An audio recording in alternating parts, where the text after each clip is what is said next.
Form سے بہترین نتائج حاصل کرنے کے لیے جدید ڈیری فارمنگ کے اصولوں کو سمجھنا بہت ضروری ہے، جن میں سے سر فہرست ہیں جانوروں میں مصنوعی نسل کشی۔ ایک اندازے کے مطابق پاکستان میں تقریباً 17 کروڑ 10 لاکھ مویشی ہیں۔ ان میں صرف گائے کی تعداد تقریباً 3 کروڑ 40 لاکھ ہے، جس میں خالص ساہیوال نسل کی گائے تقریباً 37 لاکھ، جبکہ خالص چولستانی نسل کی گائے تقریباً 40 لاکھ ہیں۔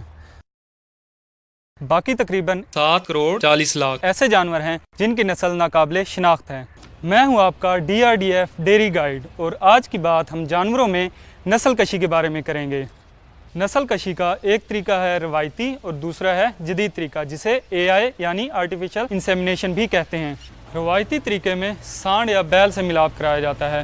اگرچہ یہ طریقہ بظاہر آسان اور اس کے نتیجے میں شرح عمل بظاہر کافی زیادہ معلوم ہوتی ہے، لیکن اس کے مسائل اس کے فوائد سے کہیں زیادہ ہیں۔ پاکستان میں بدقسمتی سے جانوروں کی نسل کا ریکارڈ موجود نہیں، اس لیے نر جانور کا انتخاب غیر سائنسی بنیادوں پر صرف ظاہری شکل و شباہت اور جسامت کی بنیاد پر کیا جاتا ہے، جو بہتر نتائج نہیں دیتا۔ روایتی طریقے، مسائل۔ روایتی طریقے سے کی جانے والی نسل کشی کے 5 نمایاں مسائل ہیں۔ نمبر 1، اس طریقے سے کی جانے والی نسل کشی سے تولیدی امراض پھیل سکتے ہیں۔ نمبر 2، اس طریقے میں زیادہ تعداد میں سانڈوں یا بیلوں کی ضرورت ہوتی ہے۔ نمبر 3، معیاری سانڈ یا بیل بآسانی نہیں ملتا۔ نمبر 4، ظالمانہ استعمال سے سانڈ یا بیل ناکارہ ہو جاتے ہیں۔ نمبر 5، بہترین نسل کے بچے پیدا کرنے کے لیے بہت لمبا عرصہ درکار ہوتا ہے۔ ان تمام مسائل کا حل جدید طریقہ نسل کشی ہے، جس کے نمایاں فوائد یہ ہیں۔ نسل کشی کے جدید طریقہ کار میں پیداواری لحاظ سے اعلیٰ شجرہ نسب کے حامل نر جانوروں کا استعمال کیا جاتا ہے، اور ان کا انتخاب جدید سائنسی بنیادوں پر کیا جاتا ہے، جس سے ان کی نسل صحت مند اور دودھ کی زیادہ پیداوار دینے والی ہوتی ہے۔ ناقابل شناخت نسلوں میں جدید طریقہ مصنوعی نسل کشی سے آپ بہترین پیداواری اور صاف نسل حاصل کر سکتے ہیں۔ اس طریقے سے جنسی بیماریاں دور رہتی ہیں، ریکارڈ رکھنے میں آسانی ہوتی ہے، اور جدید ٹیکنالوجی کے ذریعے ایک سانڈ یا بیل سے حاصل کیے گئے تولیدی مادے سے کثیر تعداد میں مادہ جانوروں کو حاملہ کیا جا سکتا ہے۔ بہترین نتائج کے لیے ضروری اقدامات۔ کیونکہ مصنوعی نسل کشی یعنی آرٹیفیشل انسیمینیشن کا یہ طریقہ کار ہمارے ہاں اتنا رائج نہیں، اس لیے لا علمی کی وجہ سے کچھ ڈیری فارمرز کو ان کے ڈیری فارمز پر صحیح ثمرات نہیں ملتے۔ آئیے ہم آپ کو بتاتے ہیں کہ آپ کن اقدامات سے بہترین نتائج حاصل کر سکتے ہیں۔ نمبر 1، سب سے پہلے AI ٹیکنیشین کا انتخاب سوچ سمجھ کر کریں، اور صرف مستند اور سرٹیفائیڈ AI ٹیکنیشین کو ہی اپنے فارم پر کام کرنے کی اجازت دیں۔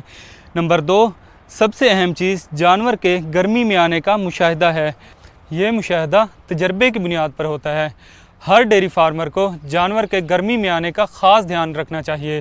جب جانور یعنی گائے اور بھینس گرمی میں آتی ہیں تو یہ علامات ظاہر کرتی ہیں: دوسرے جانوروں کے ساتھ جارحانہ رویہ، کم چارہ کھانا، کم دودھ دینا یا ڈوکے ڈالنا، مخصوص آواز میں بار بار بولنا، جبکہ دوران گرمی بھینسوں میں خاموش رہنا بھی پایا جاتا ہے، بار بار پیشاب کرنا، تاریں کرنا، پیشاب کی جگہ کا قدرے سرخی مائل ہونا یا سوجنا، دوسرے جانوروں پر چڑھنا، دوسری گائے یا بھینسیں اوپر چڑھیں تو کھڑے رہنا، دوسرے جانوروں کو سونگھنا اور چاٹنا۔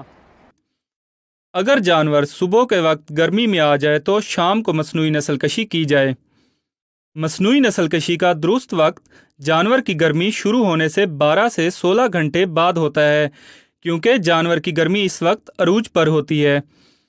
یاد رکھیے، ایک دفعہ گرمی کا ضائع ہو جانا حمل میں کم از کم 21 دن کی تاخیر کر دے گا، جس کا مطلب ہے معاشی نقصان۔ سیمن کا انتخاب۔